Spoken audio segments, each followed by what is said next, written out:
Hey everybody, was so great to see so many of you out on Mother's Day. Thanks so much for coming out. After speaking to many of you on Sunday, I know the general sentiment was we're over it. And trust me, I honestly feel the same. And sometimes encouragement is super hard to come by these days. When I feel especially defeated, of course, the three things that refocus my head and most importantly my heart is turning up the worship music, reading the word, and praying.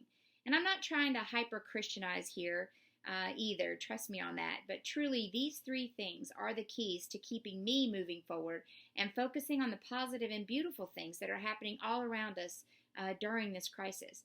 My prayers have been joyous at times, but other times they've just been tears or crying out for all this to be over with already, God, and let us get back to normal. You know, the wonderful thing about our God, though, He can handle those prayers. He can handle anything you're feeling or going through.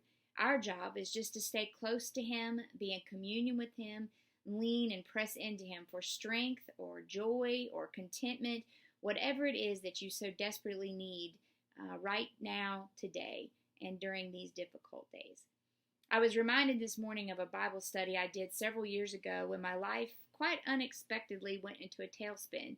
It's by Lisa TerKeurst and called Uninvited. There's an excerpt I'm going to read that so profoundly impacted me that I printed off a picture of an olive tree, you'll understand that in a minute, and put part of what I'm going to read on it and stuck it on my mirror, in the bathroom, and then on the fridge. Every day for 4 years I've read it. It's amazing how God works, isn't it? Something that helped pull me through a dark time 4 years ago remains true today as we navigate this new normal together. I hope you enjoy it as much as I do. And I've got to put glasses on because I'm old. Okay. The final thing I want to consider about the olive is the best way to preserve it for the long run. It must be crushed in order to extract the oil. The same is true for us. The biblical way to be preserved is to be pressed, and being pressed can certainly feel like being crushed.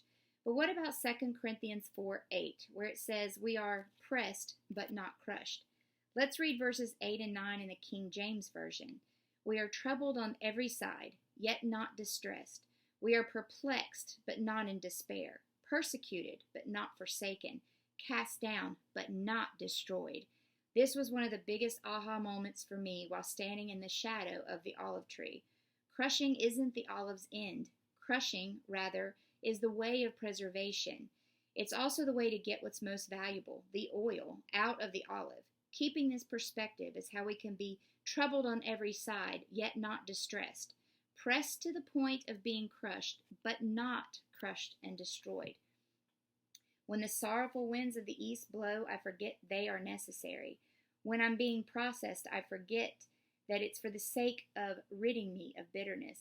And when I'm being crushed, I forget it's for the sake of my preservation. I forget all these things so easily. I wrestle and cry and honestly want to resist and run from every bit of this. Does any of this ring true for any of you? Man, it does for me. Oh, how I forget. Maybe God knew we all would, and so He created the olive tree. The olive tree is such a beautiful reminder that this isn't how it's going to be forever. On the other side of the harsh wind is fruit. On the other side of the process of being broken and waiting is a useful heart free of bitterness. On the other side of being pressed and crushed is oil, the most valuable part of me set free to emerge. On the other side of every hardship is a resurrection. We must believe that what God has said He will do will be done. Don't focus on the problems, and there are many these days. We're not making light of that. But instead, have the resurrection mindset that holds fast to God's promises. Good is coming. And I don't know about you guys, but I believe it wholeheartedly. I trust Jesus, and it's all going to be okay. Just lean into Him. We love you guys. We miss you so much. Have a great week.